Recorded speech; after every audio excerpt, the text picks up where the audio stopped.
Hi, welcome back to Faith and Conviction, and I'm your host, Ray Harris, and we want to go over this week's Torah portion.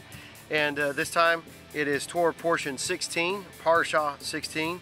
And again, it comes from the book of Exodus, from chapter 13, verse 17, through chapter 17, verse 16. And this is a very interesting study this time with this keyword, and I want to invite you here with this study. And the Hebrew keyword is ba-shalach. And it means after he had let go. And again, this comes from Shemot, which means names. We know it as Exodus. And shalach, ba-shalach, is the second Hebrew word in verse 17 of chapter 13. But as our habit is, we're going to go through there, see the Strong's numbering, connect it to Brown Driver Briggs, bring it all the way over into the New Testament, and make some interesting connections. And I like the lingual. I truly get excited about this, and I love seeing the little connections that we get to have and little nuggets that we can discover. So I hope you really like this one. The Strong's number for this time to this keyword is H7971. H7971. That connects to the word shalach. Now, Brown Driver Briggs tells us that this Hebrew word means to send away, to let go, but also to stretch out and some other things.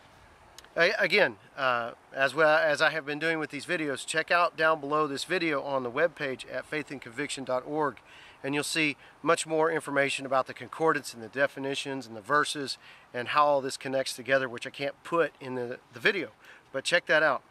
Now, the eSword says that this Hebrew word occurs over 800 times. Over 800 times. That's a tremendous amount. And most of it gets, in the King James, it gets translated as sent, send, sending, sendeth, some kind of sent variant, but also as go, put forth, cast, and stretch, and some others.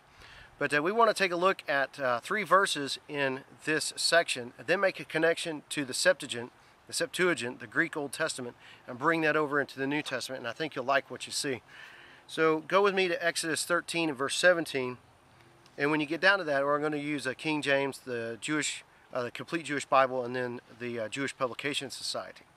So the King James says, again, I'm just narrowing this down so we look at our keyword. It says, when Pharaoh had let the people go. And that's our keyword. Let the people go. Now, the Complete Jewish says, after Pharaoh had let the people go. So both the King James and the Complete Jewish are using the word go. The Jewish Publication Society says, when Pharaoh let the people go. So all 3 translations translate that Hebrew word as go. Now, if you would, move down to verse 5 of chapter 14. Chapter 14, verse 5. And the King James says, why have we done this, that we have let Israel go? Again, that's that Hebrew word that sits behind that. And the Complete Jewish Bible says, what have we done, letting Israel stop being our slaves? So it translated a slightly different way, and it says stop being. Now, the Jewish Publication Society says, what is this that we have done? Releasing Israel from our service. So we have go, we have stop being, and releasing. 3 variations of this Hebrew word expressing the idea of being let go, to send away, and things of that nature. Now, there's one other verse in this Parashah, this portion that we should look at, and it is chapter 15 and verse 7. And the King James says, thou sendest forth thy wrath. Again, we're just abbreviating it to the keyword where we can see it. And the Complete Jewish has it, you send out your wrath, and the Jewish Publication Society says, you send forth your fury. So again, we have sendest forth, send out, send forth. And again, it's the same Hebrew word, but this time it's translated very similarly, and it's to send out, to carry out that idea. Now, what we want to do is we want to go back to our verse that has the keyword in it that marks this portion, and that is chapter 13, verse 17. And we want to see what the Hebrew translators did way back in about 200 or 300 BC, or before the current era, however you want to use your time marker. Because they were taking the language from Hebrew into Greek, so those Jews who read Greek could read their Torah, which is very similar to what these guys have done here, and they took the Hebrew into English. It's simply a translation. But what we want to do is see what the Septuagint translators did. Those guys were Jews who took the Hebrew into Greek of that time period. Now, I'm abbreviating the verse, but it says, Hos de ek apostelen, that's the word we're going to look at, Pharao ton leon.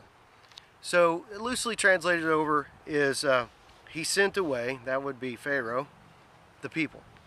So we want to see how the Greek translators translated the Hebrew. The Hebrew word is ba-shalach, which is after he had let go. And they, the Hebrew translators at that time period, brought it into Greek using ek apostelen. Now that is a very interesting word. It is a Greek compound word, and it has actually 3 words that are in it, and I'm not going to get into all that detail, but you can see it at the below this video at the webpage and at faithandconviction.org, so go there. But this is a very important word. So it's connected, Strong's number identifies it as G1821, G1821, and that is ek apostelo. Now that's what's important about that is Thayer defines it as send, to send forth, to send away, to send out. Exact same meaning as bashalach, which is very interesting. Now the King James New Testament has it in there about 22 times in the New Testament, and it's translated in various ways, but it's usually send or sent or went. But there are 2 verses that we want to look at here in the New Testament which connect us back over into the Greek of the Old Testament and make a very interesting connection. And I think you'll like this because I liked it. I just kind of got all excited, but I'm a grammarian and a linguist, and I really just totally enjoy this stuff.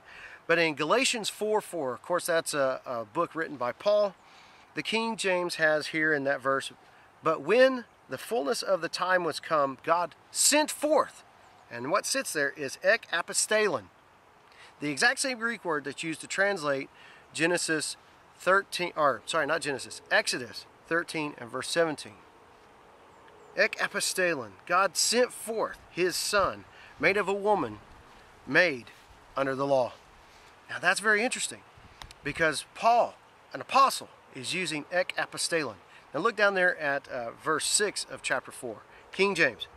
And because you are sons, God hath sent forth the Spirit of his Son into your hearts, crying, Abba, Father.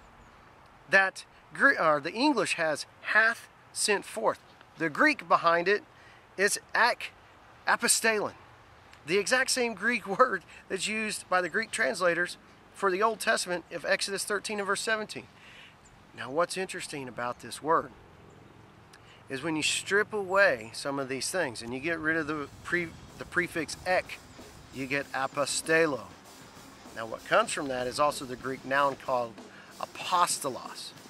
So what we have is we have an apostle, a sent one, Paul, telling us that God sent one, that being Jesus, Yeshua, his son.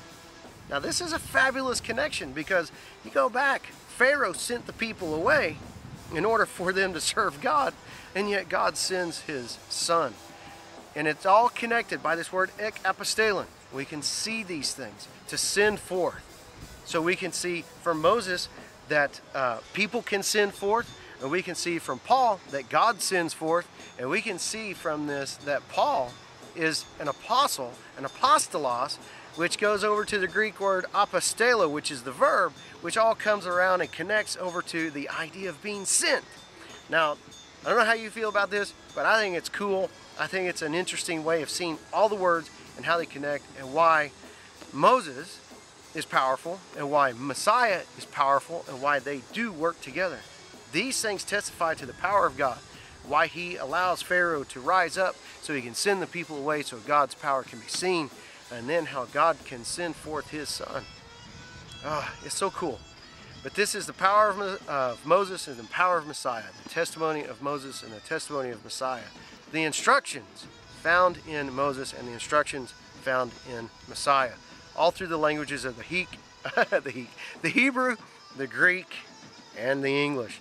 So I hope this has been a blessing to you. Until next time, continue to seek God, know Messiah, find hope.